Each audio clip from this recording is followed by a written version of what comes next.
السلام عليكم ورحمة الله وبركاته. الحمد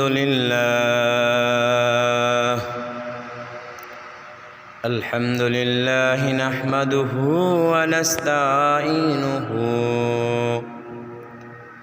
ونستغفره ونؤمن به ونتوكل عليه ونعوذ بالله من شرور أنفسنا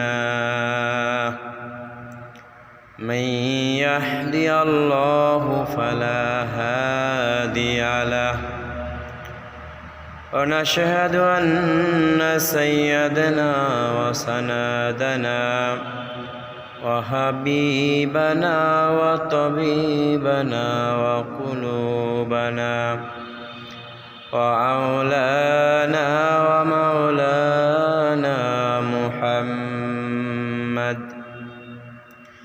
أما بعد فقد قال الله تعالى في كلامه المجيد وفرقانه الحميد. أعوذ بالله من الشيطان الرجيم. بسم الله الرحمن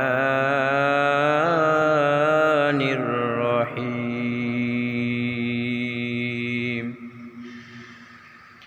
ألف لام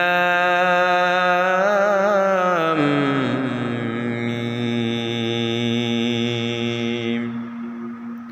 ذلك الكتاب لا ريب فيه هدى للمتقين الذين هم يؤمنون بالغيب.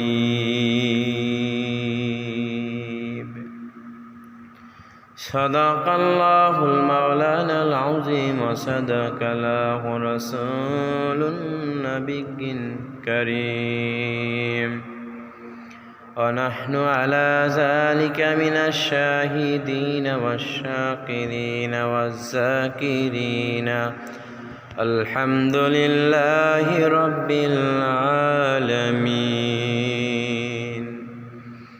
وقال تعالى عن أبي هريرة رضي الله تعالى عنه قال قال رسول الله صلى الله عليه وسلم خيركم من تعلم القرآن وعلمه. আল্লাহ পাকের বান্দা জনাবে মুহাম্মদ রাসূলুল্লাহ সাল্লাল্লাহু আলাইহি ওয়াসাল্লামের উম্মতগণ, যেই মহান রব্বুল আলামিন ইজ্জাতুল জালালি ওয়াল ইকরাম আমাদেরকে আজকে পবিত্র জুমার দিন শুক্রবার মসজিদে আসার এবং বসার তৌফিক দিয়েছেন, এর জন্য আমরা সকলে একবার জবান খুলে শুকরিয়াতম বলি আলহামদুলিল্লাহ। আল্লাহ পাক রব্বুল আলামিন তার কালামে পাকের মধ্যে বলেছেন আলিফ লাম মিম যালিকাল কিতাবু লা রাইবা ফীহি।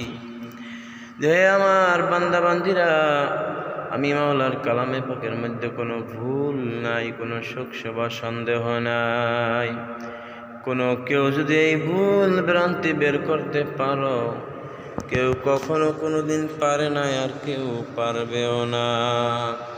যতই বাড়াবাড়ি, যতই তাড়াতাড়ি করো, কোনোটাই কাজ হবে না। জালিকাল কিতাব, আমার এই কিতাবের মধ্যে কোনো ভুল নেই, কোনো সংশয় বা সন্দেহ নেই। কোনো এক লেখক যদি একটা বই পুস্তক লেখার শেষে লেখিয়া দেয়, আমার লেখার মধ্যে যদি কোনো ভুল ত্রুটি হয়ে থাকে আমাকে জানিয়ে দিবেন, পর সহজ কারণে আমি শুধরাইয়া দেব। আর আমার আল্লাহ পাক রব্বুল আলামিন তার কালামে পাকের শুরুতেই বলেছেন জালিকাল কিতাবু লা রাইবা ফীহি। আমার কোরআনের মধ্যে কোনো ভুল নেই, শোক বা সন্দেহ নাই। তাই আমরা কোরআন হাদিস অনুযায়ী চলব।